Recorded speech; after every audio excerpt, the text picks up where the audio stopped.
നീ പറയുമ്പോ എടുത്തരാൻ പൈസ ഇവിടുന്ന. ഏതായാലും പിണക്കണ്ട, ഞാൻ നോക്കട്ടെ. അപ്പൊ അവിടെ ഇടത്തോടെ വിളിച്ചാലും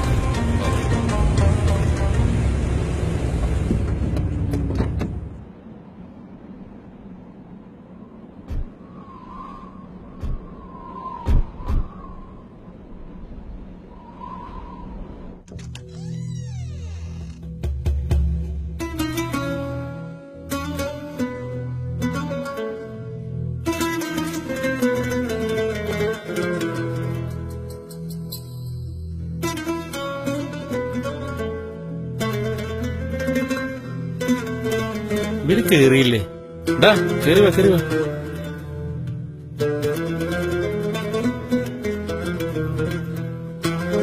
ഇരി.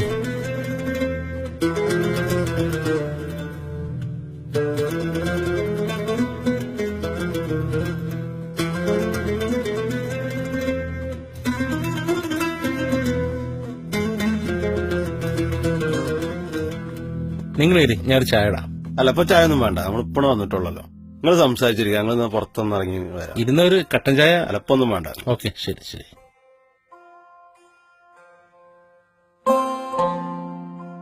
എന്താക്കങ്ങടെ കോലങ്ങനെ? നിങ്ങൾ ഈ വീട്ടിലാ താമസിക്കണേ? ഇതൊരു വീടാണോ? ഇവിടെ ഭക്ഷണം കഴിക്കാനും കക്കൂസ് പോകാൻ വരെ സമയമില്ല. വീട്ടു ജോലി എന്നൊക്കെ പറഞ്ഞ ഇങ്ങനെ തന്നെയാ. 24 മണിക്കൂറും പണി. 22 വർഷമായി. എന്തെങ്കിലും 2 വർഷം കൂടുമ്പോ 1 മാസോ 2 മാസോ ലീവ് കിട്ടും. അതിനൊക്കെ നാട്ടിൽ വന്നാലും ഒരു സ്വൈരമില്ല. അങ്ങോട്ട് പോയിട്ട് ഇങ്ങോട്ട് പോയിട്ട് അസുഖങ്ങള്, ആശുപത്രി. സത്യം പറഞ്ഞാല് ഒരു ജീവിതം മുഴുവൻ ഇങ്ങനെയുള്ള ഒരു കൂട്ടില് അടങ്ങാനാണ് സത്യത്തിൽ എന്നെപ്പോലുള്ള പ്രവാസികളുടെ വിധി. എന്നിട്ട് ഈ കാര്യങ്ങളൊന്നും ഞങ്ങളോടൊന്നും പറഞ്ഞിട്ടില്ലല്ലോ. നിങ്ങളോടൊന്നും പറഞ്ഞിട്ട് കാര്യമില്ല. നിങ്ങളോടൊക്കെ പറഞ്ഞാല് മനസ്സിലാവില്ല. ഇപ്പൊ നീ ഇവിടെ ഒന്ന് കണ്ടില്ലേ? അങ്ങനെ ഓരോരുത്തരും ഇവിടെ കൂടെ ഒന്ന് കാണിക്കണം. അപ്പോഴാണ് ഓരോ സ്ത്രീകൾക്കും, അല്ലെങ്കിൽ ഓരോ ഭാര്യമാർക്കും, ഓരോ ഉമ്മമാർക്കും, ഓരോ വാപ്പമാർക്കും പ്രവാസം എന്താണെന്നുള്ളത് മനസ്സിലാവുള്ളൂ. ഞങ്ങളിവിടെ ഭയങ്കര ബുദ്ധിമുട്ടിലാ കഴിയണെന്നുള്ളത് ഇപ്പോഴാ മനസ്സിലായത്. നിങ്ങളെന്നോട് പൊറുക്കണം.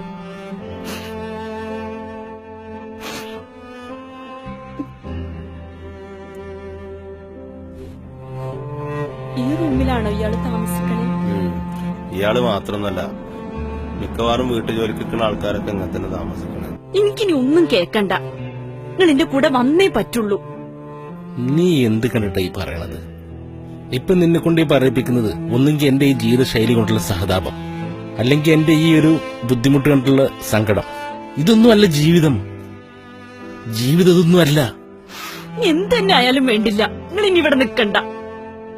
ഉള്ളതുകൊണ്ട് നമുക്ക് ജീവിക്കാം. നിങ്ങൾ എന്റെ കൂടെ പോന്നേ പറ്റുള്ളൂ. ഇതിപ്പോ നീ പറഞ്ഞ നിന്റെ കൂടെ ഞാനാണ്ട് ഇറങ്ങി വന്ന ചിലപ്പോ 6 മാസം, ഏറിപ്പോയി 1 വർഷം. 1 വർഷം കഴിഞ്ഞ് നീ എന്നോട് തന്നെ പറയും. ഇപ്പൊ കിട്ടുന്ന സുഖവും സന്തോഷവും സൗകര്യം കിട്ടില്ല, നീ എന്നോട് തന്നെ പറയും ഒന്നുകൂടെ പോവാൻ. അതിനു വേണ്ടി ചിലപ്പോ നീ നിന്റെ കെട്ടുതാലി വരെ തന്നൂടായില്ല. ഇതൊന്നും സഹിക്കാൻ പറ്റില്ല ഒരു പ്രവാസിക്ക്. കാരണം ഇവിടെ ഓരോരുത്തർക്കും വേണ്ടിയാണ്ട് മരുഭൂമിയിൽ കഷ്ടപ്പെട്ടുണ്ടാക്കുന്ന പണം കൊണ്ട് മണിമാളികൾ കെട്ടി നിങ്ങളൊക്കെ അതിനകത്ത് കുടിയിരുത്തിയിട്ട് വീണ്ടും നിങ്ങൾ തന്നെ ഇങ്ങനെയുള്ള കുത്തുവാക്കുകൾ കേൾക്കുമ്പോൾ അത് ചങ്കിക്കൊള്ളാനുള്ള കഴിവൊന്നും ഒരു പ്രവാസിക്കും ഇല്ല. അത് നിങ്ങളെപ്പോലുള്ള ആളുകൾ മനസ്സിലാക്കണം. തങ്ങൾ കടത്തിന്റെ കാര്യം ഓർത്തിട്ടാണോ വരുന്നില്ലെന്ന് പറയണേ? അക്കമ്മക്ക് എങ്ങനെങ്കിലും വീട്ടാ. എങ്ങനെ വീട്ടാന്നായി പറയണത്? 1, 2 അല്ല, ഒരായുസ് മുഴുവൻ നിന്നാലും തീരാത്ത കടങ്ങളാ. ഓരോരോ ആവശ്യങ്ങൾ വന്ന് പറയും.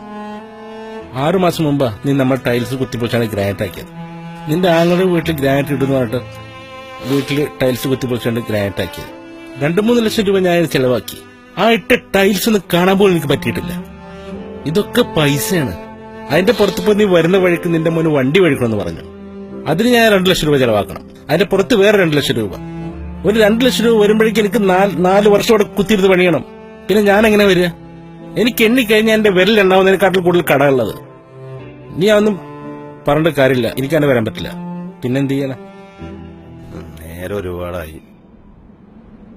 നമുക്ക് പോണ്ടേ? നിങ്ങളൊന്ന് പോയി നോക്ക്. ശരി. നീ മക്കത്തേക്കന്നെ പൊക്കോ, അത് നല്ലത്. ഞാൻ അബുനോട് പറയാം. എനിക്കറിയാം നീ ഇവിടെ നിൽക്കൂല എന്നുള്ളത്. ഇക്ക, നീ ഉമ്രക്കൊന്നല്ലേ, പോയിട്ട് പഠിച്ചോട് പറ. പഠിച്ചോടെ വലുത്ത് നന്നായിട്ട് പഠിച്ചോട് പറ. നമ്മുടെ കടങ്ങളും കാര്യങ്ങളൊക്കെ കേട്ടോ. നീ പൊയ്ക്കോ, ഞാൻ അവനോട് പറയാം. നാസർ ഭായ്, നാസർ ഭായ്, ഞങ്ങൾ പോട്ടെന്നാ. നീ പോവാൻ വരട്ടെ. ഇവിടെ ഒരു ദിവസം നിൽക്കാൻ വേണ്ടി വന്നതാണല്ലോ. ഇപ്പൊ പറയണത് പോണതാ പറയണത്. എനിക്കാണെങ്കിൽ കൊണ്ടുവയ്ക്കാൻ പറ്റില്ല. എന്റെ സ്പോൺസർ വന്നിട്ടുണ്ട്.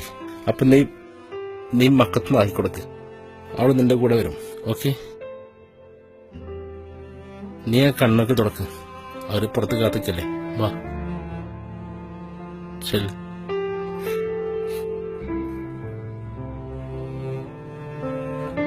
എന്നാ ശരി, നിങ്ങൾ വിട്ടോ. കൂടെ നിൽക്കാൻ ആഗ്രഹിച്ചിട്ട് കാര്യമില്ലല്ലോ. നമ്മുടെ ജീവിതശൈലിയായിട്ടൊന്നും ഇവർക്ക് പൊരുത്തപ്പെട്ടു പോകാൻ കഴിയില്ല. നീ പൊയ്ക്കോ, ഞാൻ ഇടയ്ക്ക് വരാം. ഓക്കെ? ഇവിടുന്ന് വലിയ ദൂരമൊന്നുമില്ലല്ലോ മക്കത്തേക്ക്. ഞാൻ ഇടയ്ക്ക് വരാം.